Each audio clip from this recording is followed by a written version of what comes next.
నమస్తే అండి రామారావు. నమస్తే అమ్మ. రామారావు గారు, తారక రత్న గారు ఓ పక్క హాస్పిటలైజ్డ్ అయి ఉంటే అవును. రోజా గారు చేసిన వ్యాఖ్యలు కాస్తంత బాధాకరంగానే ఉన్నాయి. అవును. ఇటు చంద్రబాబు నాయుడు గారు, అటు లోకేష్ గారి లెగ్ వల్లే తారక రత్న గారికి ఆ పరిస్థితి వచ్చింది అండి. అవునమ్మా. సో భిన్నాభిప్రాయాలు వ్యక్తమవుతున్నాయి ఈ వ్యాఖ్యలకు సంబంధించి. ఒక మనిషి కష్టంలో ఉన్నప్పుడు ఇటువంటి వ్యాఖ్యలు చేయడం మంచిది కాదు అని మీరేమంటారు? ఇది అమానుషం, అది అమానుషం. వాళ్ళు ఏదో పాపం శుభం అంటూ పాదయాత్ర బయలుదేరినట్టయితే దాని కళ్ళ ముందు ఒక మేనమామ కొప్పు కూలిపోయినట్టయితే ఆయనకి ఎలాగుంటుంది? దానికి ఒకటి ఎంత డిప్రెషను, ఎంత డిసప్పాయింట్మెంటు, ఎంత డిప్రెస్ అయిపోతాడు. అలాగా ఇకపోతే బాబాయ్ ఉన్నాడు, తారక్ ఉన్నాడు, కళ్యాణ్ రామ్ ఉన్నాడు, అందరూ ఉంటుండగా ఇట్లాంటి ఉపద్రవం జరగడం, అందరూ గుండె కొట్టుకోవడం మానేసిందని చెప్పారు. తర్వాత ఏమో బతికే ఛాన్సెస్ లేవని చెప్పారు. ఎలాగుంటుంది అక్కడ ముసలి ప్రాణం చంద్రబాబు నాయుడికి ఎలా ఉంటుంది, అలాగే ఈ కార్యక్రమం నిర్వహించవలసినటువంటి లోకేష్కి ఎలాగుంటుంది? ఇది చాలా అమానుషం కదా, చాలా దారుణం కదా. ఎందుకు మరి పాపం మూట కట్టుకుందో రోజా, అది కొంచెం ఆలోచించుకోవాలి, ఆవిడే ఆలోచించుకోవాలి. లెగ్ అన్నారు, లెగ్ అంటే ఎవరి ధైర్యం లెగ్ అని? లోకేష్ ధైర్యం లెగ్గనా, లేకపోయినట్టు చంద్రబాబు నాయుడు ఐరన్ లెగ్గనా? వాళ్ళు నిజంగా చంద్రబాబు నాయుడుదే కానీ ఐరన్ లెగ్ అయినట్టయితే 14 ఏళ్ళు ముఖ్యమంత్రిగా ఎదుర్కొంటాడు. చంద్రబాబు నాయుడుదే ఐరన్ లెగ్ అయినట్టయితే బిల్ క్లింటను, తర్వాత బిల్ గేట్స్ లాంటి మహనీయులు వచ్చేసి ఆయన తాలూకు ఇంటర్వ్యూ ఎందుకు తీసుకుంటారు? అలాగే చంద్రబాబు నాయుడు ఐరన్ లెగ్ కాదు, చాలా సూపర్ లెగ్, గోల్డెన్ లెగ్. అలాగే ఆయన కొడుకుగా లోకేష్ ఎందుకుంటాడు? ఇప్పుడు వాళ్ళ నాన్నగారు అంత కీర్తి ప్రతిష్టలు ప్రపంచవ్యాప్తంగా తెచ్చుకున్నారంటే ఆ కొడుక్కి ఎంత అదృష్టం ఉండాలి.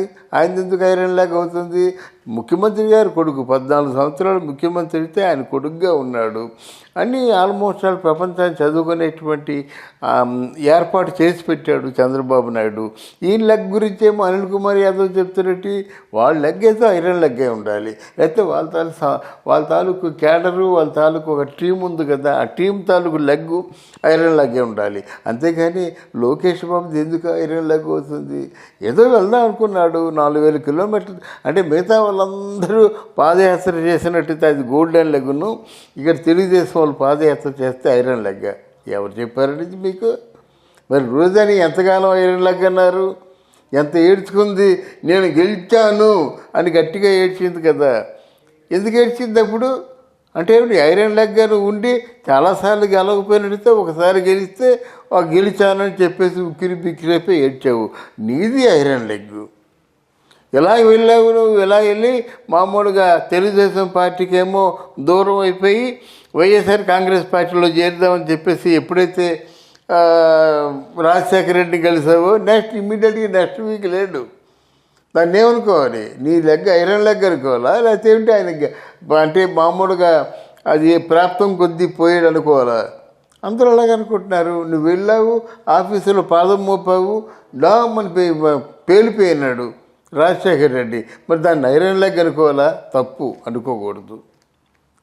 జ్ఞానం ఉన్నాళ్ళు ఎవరు కూడా అలా ఐరన్ లెగ్ అనుకోరన్నమాట.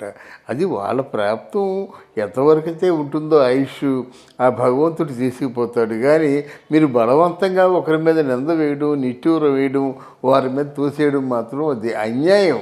అది చుట్టూ తిరిగి మీకే తగులుతుంది. అది గమనించండి, కొంచెం ఆలోచించండి. రెండవది ఏంటంటే లోకేష్ పాదయాత్రకి వీళ్ళకి సంబంధం ఏంటమ్మా? వీళ్ళు ఒకవేళ జగన్మోహన్ రెడ్డి పాదయాత్ర చేసినప్పుడు తెలుగుదేశం వాళ్ళు ఏమైనా విమర్శించారా? ఏమైనా వ్యాఖ్యానాలు చేశారా? ఏమైనా ఎత్తుపొడిచారా? మరి మీరు ఎందుకు చేస్తున్నారు? ఆలోచించరే? వాళ్ళు పాదయాత్ర చేసుకుంటున్నారు, ప్రజలు తేలుస్తారు. మీరు పాదయాత్ర చేయడం జెన్యూనా కాదా ప్రజలు తేలుస్తారు. పాదయాత్రలో వాళ్ళు లేవనెత్తిన సమస్యలు జెన్యూనా కాదా ప్రజలు తేలుస్తారు. ఒకవేళ జెన్యూన్ కాకపోతే ప్రజలు ఉండరమ్మా, అక్కడ పారిపోతారు. ఆ విషయం గ్రహించడం లేదు. ఈ విషయాన్ని రోజా గారు గ్రహించాలి, తన పద్ధతిని మార్చుకోవాలి.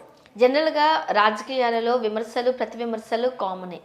కానీ ఒక మనిషి చావు బతుకుల మధ్య పోరాడుతూ ఉన్నప్పుడు ఒక వ్యక్తి పరిస్థితి ఏంటో తెలియకుండా ఉండి కుటుంబం అంతా అవునమ్మా. దిక్కు తోచని స్థితిలో ఉన్నప్పుడు ఎవరికి నచ్చినట్లు లేకపోతే ఎవరికి ఇష్టం వచ్చినట్లు ఈ విధంగా మాట్లాడుకోవడాన్ని ఎలా చూడొచ్చు అనాలి?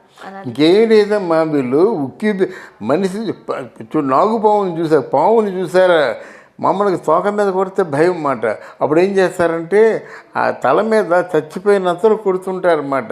అట్లాంటి నైజం వాళ్ళది.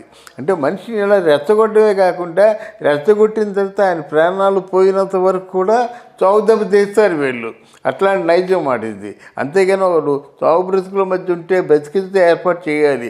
ఎందుకంటే రేపొద్దున మీకు అదే పరిస్థితి వచ్చినట్టయితే భగవంతుడు కాపాడుతాడు అని అనుకుంటారు ప్రజలు.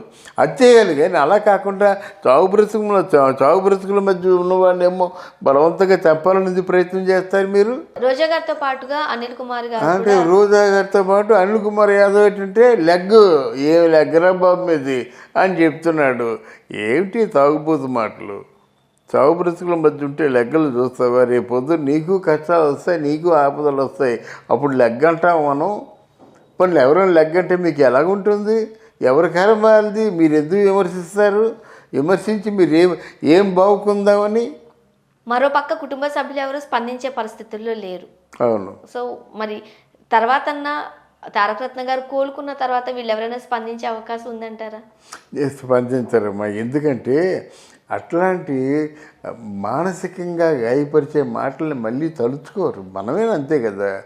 ఏ మాటలైతే మనం మానసికంగా కురింగిపోతామో ఆ మాటలను తలుచుకోం. ఏదో దేవుడు భగవంతుడు ఆయుష్ ఇచ్చాడు, బతికి బట్టకడుతున్నాము. ఆ దేవుడి మనము ఏదో పూజలు చేసుకుంటాం, దేవుడు రుణం తీర్చుకోవడం కోసం ఏదో చేసుకుంటాం. 10 మందికి అన్నదానాలు ఇట్లా వస్త్రదానాలు చేసుకుంటాం. కానీ వాళ్ళ మాటలు ఎందుకు పట్టించుకుంటారు? వాళ్ళు పట్టించుకోరు. ఎవరు ఎన్ని మాట్లాడుకున్నా, ఎవరు ఎన్ని అన్నప్పటికీ తారక రత్న గారు అయితే ఖచ్చితంగా కోలుకోవాలి. వైద్యులు చేస్తున్న పరీక్షలకు ఆయన బాడీ రెండు స్పందించాలి. మరలా ఆరోగ్యంగా మనందరి మధ్యలోకి వచ్చి పాదయాత్రలో పాల్గొనాలని మనస్ఫూర్తిగా కోరుకుందామండి. Thank you so much. శుభం భూయాత్.